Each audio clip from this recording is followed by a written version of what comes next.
Cinema கொட்டகை நேயர்களுடன் இறந்து போன பிஞ்சு உள்ளங்களுக்கு கண்ணீர் அஞ்சலியை தெரிவித்துக் கொள்கிறது.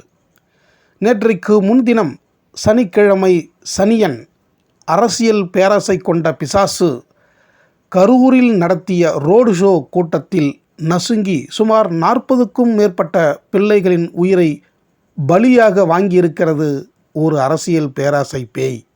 எதையும் கற்று அறிந்து கொள்ளாத அந்த தற்குறி அரசியல் போர்வையில் பல பேரை காவு வாங்கிய அந்த சாக்கடையின் தொடக்கத்தை பாருங்கள்.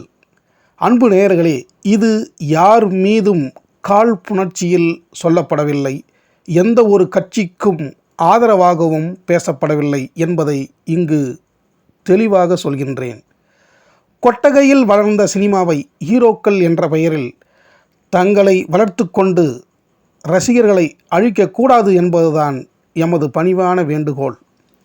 ரசிகர்களின் பணத்தினை அதிகமான விலை கொண்ட டிக்கெட் என்ற அட்டையாக உறிஞ்சி கொள்ளும் இந்த நச்சு பாம்பு வளர்ந்ததெல்லாம் தன் தந்தையின் நிழலில்தான். தன் தகப்பனின் பிடிவாத கதாநாயக பிம்பமாக தமிழகத்தில் திணிக்கப்பட்ட அருவருப்புதான் இந்த திடீர் அரசியல் பேராசை கொண்ட கதாநாயக போர்வையில் வாழும் அரக்கன். இறந்து போன ரசிகர்களை மருத்துவமனையில் சென்று கூட பார்க்கவில்லை, ஒரு பத்திரிகையாளர்களை கூட சந்திக்காமல் கோழையாக ஓடிய இந்த ஓடுதாளி நடிக்க ஆசைப்பட்டதும் இயக்குனரான தந்தைக்கு பயம். சினிமாவில் சிறிய வேடத்தில் நடிப்பவர்கள் கூட மிகவும் அழகாக இருக்கிறார்களே, அநியாயத்திற்கு இவன் அசிங்கமாக உள்ளானே என்று அஞ்சினார் அப்பா. இந்த அழகற்ற பிள்ளைக்கு முன்னால் உள்ள பற்கள் இடைவெளி விட்டு அசிங்கமாக இருந்ததால் பல ஆயிரங்கள் அன்றே செலவு செய்யப்பட்டு 2 முன் பற்கள் செயற்கையாக வைக்கப்பட்டது. முடியழகும் பெரியதாக இல்லை, இருப்பினும் சமாளித்து படத்தினை எடுத்துவிட்டார் தந்தை. படத்தை பார்க்க ஆட்கள் தான் யாரும் வரவில்லை. எப்படியேனும் தன் மகனை ஹீரோவாக்க வேண்டும் என்று தொடர்ந்து கடன் வாங்கி பாட்டு, ஃபைட், மசாலா, கதை, பிட்டு பட ரேஞ்சுக்கு படங்களை எடுத்து ஒவ்வொன்றாக வெளியிட்டார். அருவருப்பான காட்சிகள், பாடல்கள் என்று தமிழ் சினிமாவில் தப்பான படங்களின் முன்னுதாரணமான நாயகனாக இந்த தற்குறி அன்றே விமர்சிக்கப்பட்டு வளர்ந்தது. அன்று கர்நாடகாவில் இந்த தற்குறி நடித்த படங்களின் நடுவில் ஆபாச காட்சிகள் இணைக்கப்பட்டது. இந்த தகவலை அறிந்த தந்தை வருத்தமடைந்து தனது இயக்கத்தில் அதிகம் நடித்த கேப்டன் புரட்சி கலைஞர் விஜயகாந்த் அவர்களை சந்தித்து புத்திசாலித்தனமாக தன் மகனோடு இணைந்து நடிக்க வேண்டும் என்று கேட்டு படத்தில் நடிக்க சம்மதத்தை வாங்கினார். கேப்டன் விஜயகாந்த் அவர்களும் பெருந்தன்மையுடன் நடித்து கொடுத்தார். அதன் பிறகே இந்த தற்குறி நாடறிந்த நடிகனானது. அனைவரும் அப்போதுதான் இந்த சனியனை பார்த்தார்கள். பிறகு இயக்குனர் விக்ரமன் அவர்களின் புண்ணியத்தால் வெளிவந்த படத்தின் மூலம் அனைத்து இளைஞர்களின் இதயத்தில் இடம் பிடித்து வளர்ந்தது இந்த கொலைவெறி கொண்ட சைக்கோ மிருகம். இந்த தற்குறிக்கு முடிகள், அதாவது தலைமுடிகள் கொட்டி சொட்டையானது. கிட்டத்தட்ட 10 ஆண்டுகளுக்கு மேலாக விக்கு வைத்துதான் தன் ஹீரோ இமேஜை காப்பாற்றி வரும் இந்த திடீர் அரசியல் சாத்தான் சூப்பர் ஸ்டார் ரஜினிகாந்த் அவர்களின் படங்களின் வசூலை மிஞ்சியதாக சமீபத்தில் தப்பட்டம் அடித்து கொண்டது. தனது அணில் குஞ்சு ரசிகர்களை ஏவி விட்டு சூப்பர் ஸ்டார் ரசிகர்களுடன் சண்டை இட்டு வேடிக்கை பார்த்து மௌனம் காத்தது. ஒன்றை இங்கு புரிந்து கொள்ள வேண்டும். சூப்பர் ஸ்டார் ரஜினிகாந்த் அவர்களின் படங்கள் யார் யார் படத்தோடு வெளியாகி ஓடியிருக்கிறது தெரியுமா? நடிகர் திலகம் சிவாஜி கணேசன், கலைஞானி கமலஹாசன், கேப்டன் விஜயகாந்த், புரட்சி தமிழன் சத்யராஜ், இளைய திலகம் பிரபு, நவரச நாயகன் கார்த்திக், மக்கள் நாயகன் ராமராஜன், பன்முக சாதனையாளர் T Rajendar, supreme star Sarathkumar, வெள்ளி விழா நாயகன் மோகன் என்று பல நடிகர்களுடன் சூப்பர் ஸ்டார் படங்கள் வெளிவந்து வெற்றி பெற்றிருக்கிறது. இப்போதுதான் ஒரு நடிகர் நடித்த படத்தினை அனைத்து திரையரங்குகளிலும் வெளியிடுகிறார்கள். ஆனால் அப்போதெல்லாம் அப்படி இல்லை. அனைத்து படங்களும் அனைத்து நடிகர்களின் படங்களும் ஒரே நேரத்தில் வெளிவரும். இந்த தற்குறி சில படங்களை தனியாக யாருடனும் போட்டியின்றி அனைத்து திரையரங்குகளிலும் வெளியிட்டு வசூலை பெற்றுக்கொண்டு தான் அதிகம் வசூலை பெற்ற நாயகன் என்று சொல்வது எத்தனை கேடுகட்ட கேவலமான பேச்சு! இந்த தற்குறிக்கு தில் இருந்தால், உண்மையான திராணி இருந்தால், சூர்யா, கார்த்தி, அஜித்குமார், ஜெயம் ரவி, தனுஷ், சிம்பு, சிவகார்த்திகேயன் போன்ற நடிகர்களுடன் இந்த தற்குறி நடித்த படத்தினை வெளியிட்டு வசூலை பெற்று காட்ட சொல்லுங்கள் பார்க்கலாம். அப்போதுதான் தெரியும் யார் வெற்றியாளர் என்பது.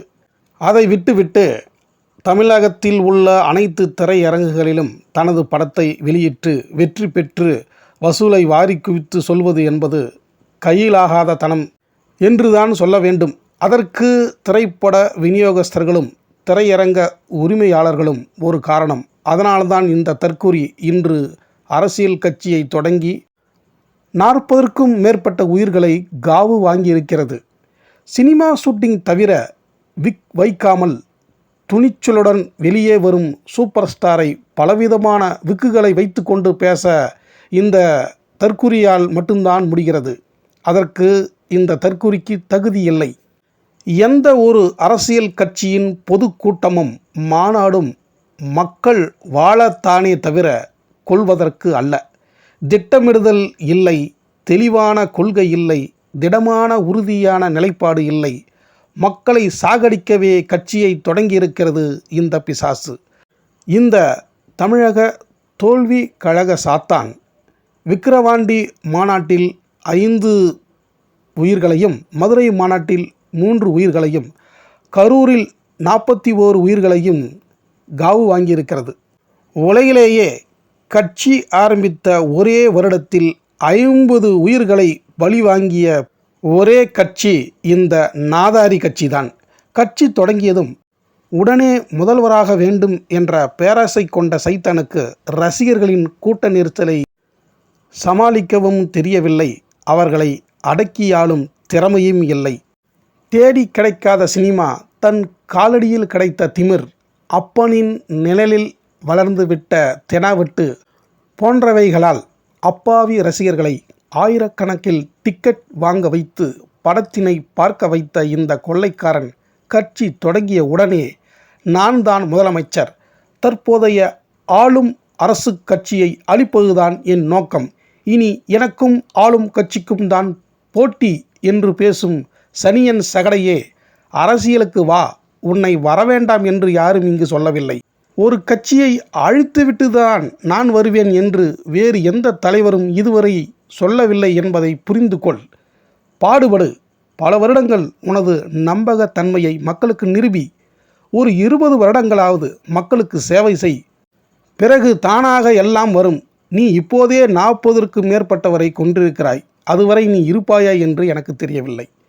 இறந்து போன மக்களை மருத்துவமனைக்கு சென்று பார்க்காத தற்குறியே, நீ முதலாக படம் நடித்து வெளியான பொழுது இனி எனக்கும் ரஜினிகாந்திற்கும் தான் போட்டி என்று ஏன் சொல்லவில்லை?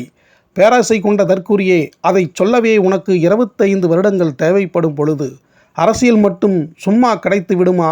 இல்லை, உனக்கு முன்னால் கட்சி தொடங்கியவர்கள் தான் விடுவார்களா? நீ மட்டும்தான் கட்சி தொடங்கினாயா? உனக்கு முன்பு கட்சி தொடங்கியவர்கள் யாரும் உனக்கு தெரியவில்லையா?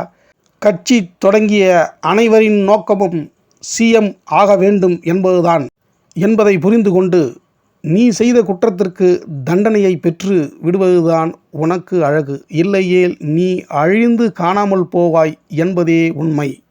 எனது அன்பிற்குரிய நேயர்களே, 41 உயிர்களுக்கு பிறகு இந்த தற்குறியால் இனி ஒரு உயிரும் போகக்கூடாது. உங்கள் வீட்டில் யாரேனும் இது போன்ற கொடியை வைத்து கொண்டு இந்த கொள்ளைக்காரனுக்கு ஆதரவாக பேசினால் அவர்களை அடித்து திருத்தி மாற்றுங்கள். நம் பிள்ளைகள் உயிரோடு வேண்டும். இந்த நாதாரியை நம்பி போக வேண்டாம் என்று அன்போடு கேட்டுக்கொள்கிறேன். நிச்சயம் விசாரணை கமிஷன் உண்மை குற்றவாளிகளை கண்டுபிடிக்க வேண்டும். இந்த அரசியல் கோமாளி, அரசியல் பேராசை பிசாசு தண்டிக்கப்பட வேண்டும். நம் நாட்டு பிள்ளைகள் காக்கப்பட வேண்டும் என்று சினிமா கொட்டகை உங்களை அன்புடன் வேண்டிக் கொள்கிறது. நாட்டுக்கு தேவை கொலைக்காரன் அல்ல, வாழ வைப்பவர்கள்தான். இது போன்ற சனியன்கள் வந்தால் செருப்பால் அடித்து துரத்துங்கள். வாழ்க இந்தியா, வளர்க தமிழ்நாடு.